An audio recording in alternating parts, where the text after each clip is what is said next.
So right now I am prepping to cook my fried cabbage.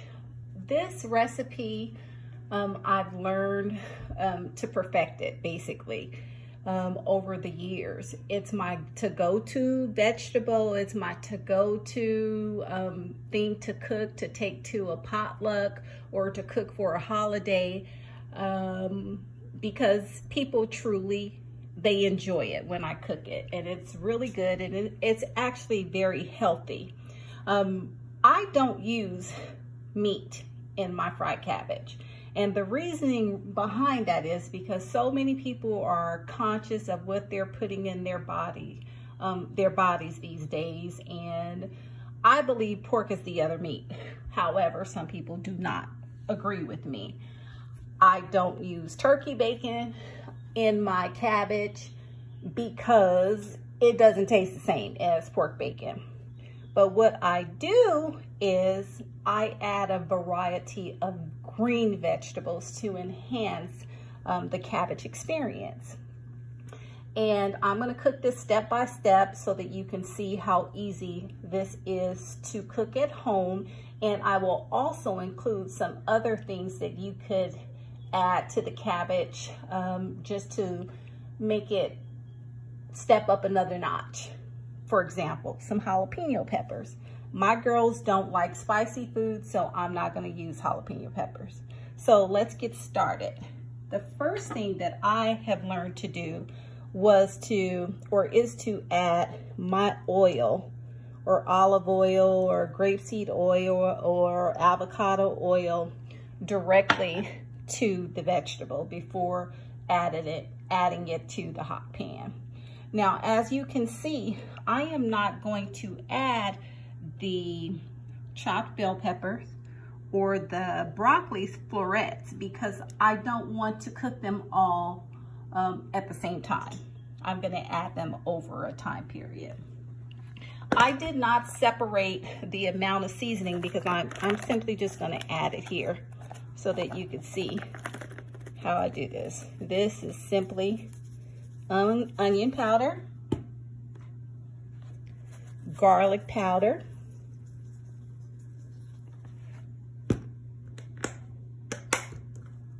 and sea salt. That all of those things or the seasonings are added to the cabbage, I sort of just kind of whisk them all together.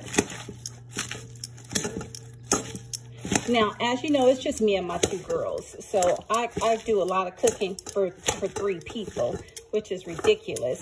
However, I always have someone who may stop by or call and ask for a hot meal, and that's cool.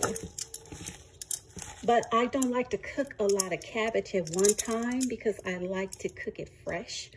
So let's just say tonight, once I cook this cabbage and we eat it all up, then tomorrow I can chop up some more fresh ingredients and make it fresh again, and that works fine for me. Okay, let's take this to the stove. Okay, so let's get started here. Let's turn this heat on medium high. And here's my first tip for this video. Get you a good wok, especially if you like to stir fry vegetables, or you're gonna add my recipe for fried cabbage into your meal planning. Get you a good wok, it's worth it. First thing I'm gonna do is add some olive oil to the pan. I did add olive oil to the vegetable just because I want to be able to benefit from the healthy fat. And I learned that when you add the oil to a heated pan, that you sort of defeat the purpose of having the healthy fat or obtaining the healthy fat. So I am going to let that heat up for a minute before I start adding the cabbage. Of course, you know I'm using my favorite, the squeeze organic garlic that I like to use. I'm gonna add that there.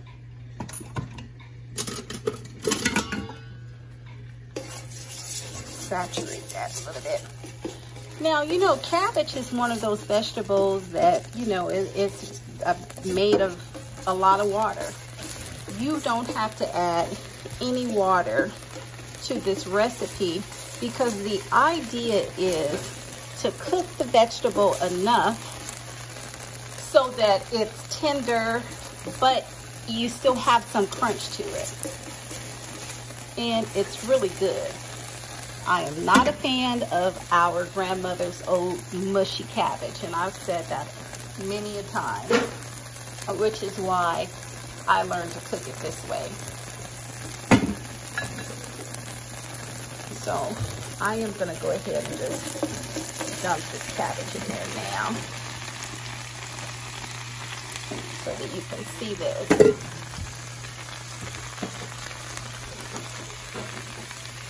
Wrap my tongue. I don't cover it because I don't want any added steam at all to get in there. Now keep in mind, I have only cabbage in here now, and I chopped up a white onion. So we're going to just let this cook for a little bit here before we add some of the broccoli and the and I just take my tongs, my favorite utensil, and to stir it up just a little bit. But don't be afraid to allow it to not burn a little bit, but just get a little bit brown or seared again. I added some more onion powder, garlic powder, and a little bit more sea salt because I tend to layer my food with seasonings by starting out light. So by the time that everything is done, the taste that we're looking for is there. So now that my cabbage has been cooking for about 3 minutes, I am going to add my bell peppers to that. And I add the broccoli last because I don't like soft or mushy broccoli. I add it last for that reason, so that, you know, it gets tender and it's thoroughly cooked, but it still holds its integrity because I'm not going to overcook it.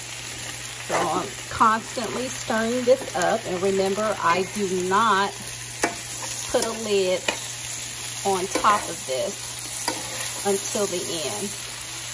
Another thing that you can do to add flavor, if you like your food spicy, you could add some red pepper flakes, or slice up a fresh jalapeno and add it to the cabbage. Tastes really good. Another thing that you can do is, if you're looking for an Asian taste, you could add some soy sauce to it also. I'm not going to do that because it's Soul Food Sunday, and this is going to be my side to my turkey wings, smothered turkey wings, and we're going to cook some rice. Oh, did I mention that I'm going to fry some hot water cornbread today?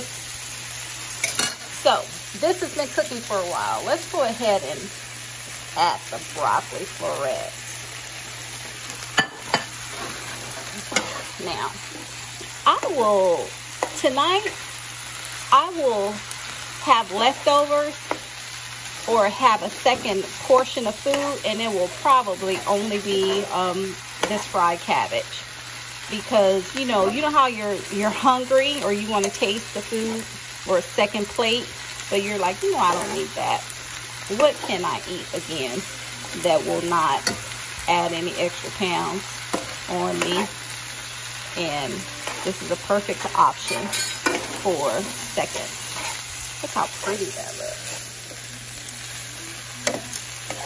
And it will be delicious.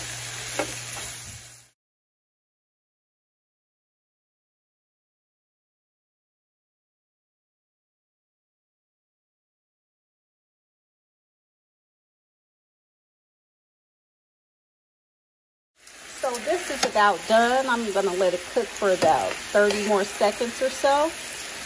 Smells so good. And I did taste it, and it was perfect. Had just enough sea salt. It had enough of the onion powder, the garlic powder.